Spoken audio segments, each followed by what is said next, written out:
Kabar mengejutkan, tentara sukarelawan asing kecewa saat berjuang demi Ukraina. Ada apa?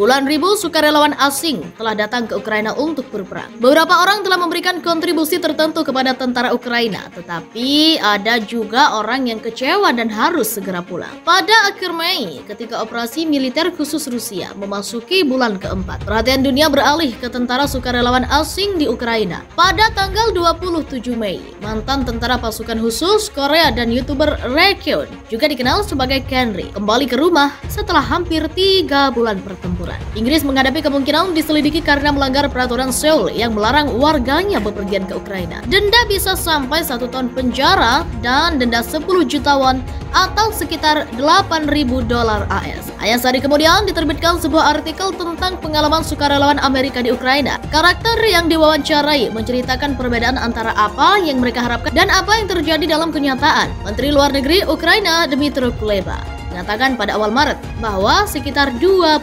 sukarelawan asing telah bergabung dalam pertempuran di negeri Eropa Timur itu. Mereka terutama dari negara-negara Eropa, kata Kuleba. Ketika orang melihat orang Ukraina bertempur, melihat orang Ukraina tidak menyerah, banyak orang merasa termotivasi untuk bergabung dalam perang, katanya. Sebagian besar tentara secara sukarela bergabung dengan Tentara Internasional Ukraina, sebuah unit yang diorganisir untuk memberikan kesempatan kepada orang asing untuk bergabung dalam perang. Namun, beberapa orang memilih untuk bergabung dengan unit lain dari Angkatan Bersenjata Ukraina. Korps Internasional diumumkan oleh Presiden Ukraina Volodymyr Zelensky pada 27 Februari, 3 hari setelah permusuhan pecah. Ini adalah bagian dari pasukan bela diri teritorial unit cadangan tentara Ukraina.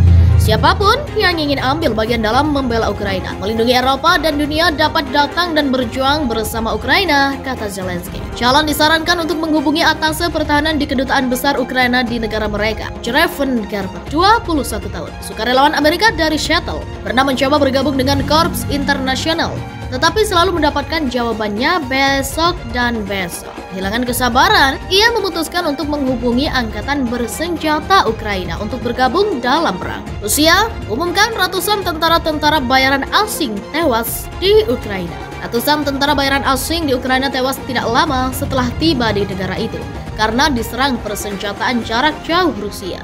Peristiwa itu diumumkan Kementerian Pertahanan Rusia seperti dilansir situs Al Arabiya, Kamis 2 Juni 2022. Juru bicara Kementerian Pertahanan Rusia Igor Konashenkov mengatakan, pasukan Rusia menewaskan ratusan tentara bayaran asing tidak lama setelah mereka masuk ke Ukraina.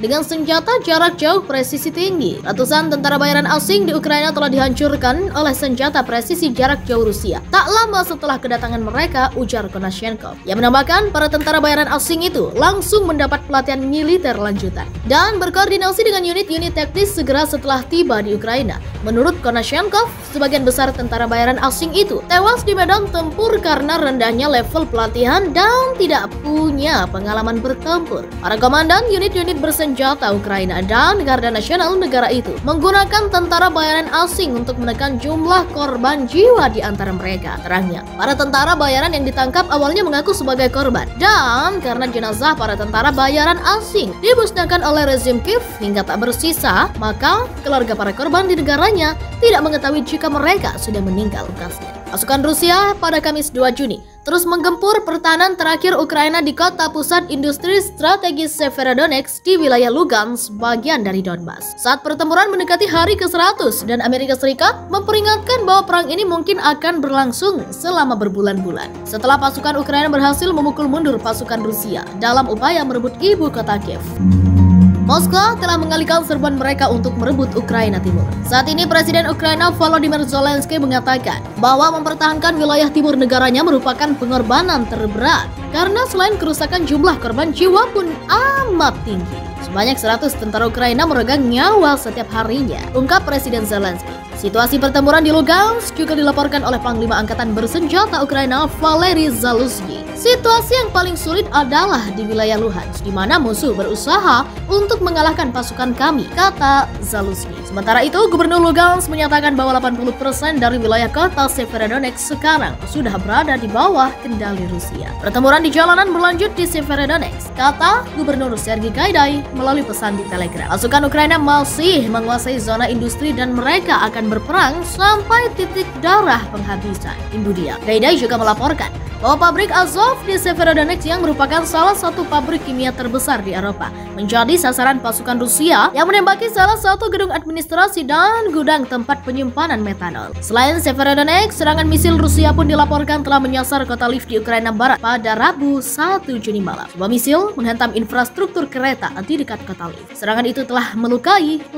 orang, kata Gubernur Regional Maxim Kozitsky pada Kamis. Gempuran roket Rusia juga dilaporkan terjadi di kota Sloviansk yang berada di sebelah barat Severodonetsk. Sementara pada Rabu, serangan pasukan Rusia telah menewaskan seorang warga dan melukai 2 warga lainnya di kota Soledar yang berada di antara Sloviansk dan Severodonetsk. Selain melaporkan tentang perkembangan pertempuran di negaranya, Presiden Zelensky juga menuduh bahwa Moskow telah membawa paksa 200.000 anak Ukraina ke Rusia. Dalam tuduhannya, Presiden Zelensky menyatakan bahwa Ukraina akan menghukum mereka yang bertanggung jawab. Ada sekitar 200.000 anak, termasuk diantaranya warga Ukraina yang dibawa secara paksa ke Rusia, kata Presiden Zelensky. Menurut Zelensky, mereka adalah anak-anak yang diambil dari panti asuhan, diambil dari orang tua mereka dan anak-anak yang dipisahkan dari keluarga mereka. Ukraina akan menghukum mereka yang bertanggung jawab dan Ukraina akan menunjukkan kepada Rusia bahwa negara kami tidak dapat ditaklukkan. Rakyat kita tidak akan menyerah dan anak-anak kita tidak akan menjadi milik penjajah, tegas Presiden Ukraina itu. Para komandan unit-unit bersenjata Ukraina dan Garda Nasional negara itu menggunakan tentara bayaran asing untuk menekan jumlah korban jiwa di antara mereka. Terangnya, para tentara bayaran yang ditangkap awalnya mengaku sebagai korban, dan karena jenazah para tentara bayaran asing dimusnahkan oleh rezim Kiev hingga tak bersisa, maka keluarga para korban di negaranya tidak mengetahui jika mereka sudah meninggal gasnya. Pasukan Rusia pada Kamis 2 Juni terus menggempur pertahanan terakhir Ukraina di kota pusat industri strategis Severodonetsk di wilayah Lugansk, bagian dari Donbas. Saat pertempuran mendekati hari ke-100 dan Amerika Serikat memperingatkan bahwa perang ini mungkin akan berlangsung selama berbulan-bulan. Setelah pasukan Ukraina berhasil memukul mundur pasukan Rusia dalam upaya merebut ibu kota Kiev, Moskow telah mengalihkan serbuan mereka untuk merebut Ukraina Timur. Saat ini Presiden Ukraina Volodymyr Zelensky mengatakan bahwa mempertahankan wilayah timur negaranya merupakan pengorbanan terberat karena selain kerusakan, jumlah korban jiwa pun amat tinggi. Sebanyak 100 tentara Ukraina meregang nyawa setiap harinya, ungkap Presiden Zelensky. Situasi pertempuran di Lugansk juga dilaporkan oleh Panglima Angkatan Bersenjata Ukraina Valery Zaluzny. Situasi yang paling sulit adalah di wilayah Luhansk, di mana musuh berusaha untuk mengalahkan pasukan kami, kata Zaluzny.